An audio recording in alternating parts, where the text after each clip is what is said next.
On July 20, 1969, the world witnessed one of the greatest achievements in human history.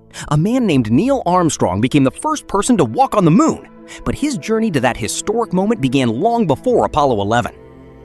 Neil Armstrong was born on August 5, 1930 in Ohio, USA. From a very young age, he was fascinated by airplanes and flying. He spent hours watching aircraft and dreaming of one day flying them himself.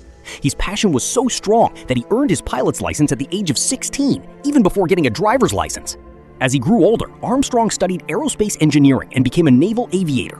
During the Korean War, he flew combat missions, gaining valuable experience under pressure.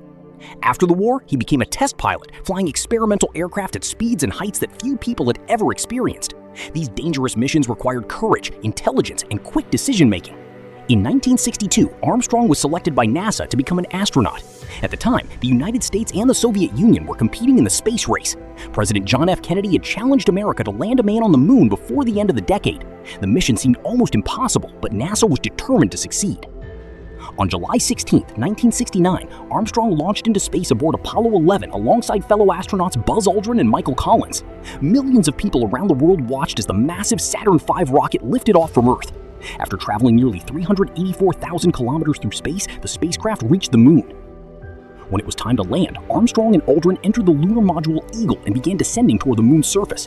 Suddenly, computer alarms started flashing inside the spacecraft.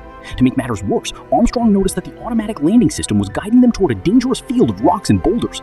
Taking manual control, he carefully steered the spacecraft to a safer location. The situation became critical. Fuel was running out rapidly. Mission Control watched nervously as the remaining fuel dropped to less than 30 seconds. Finally, Armstrong found a safe spot and landed the Eagle successfully. His famous words echoed back to Earth.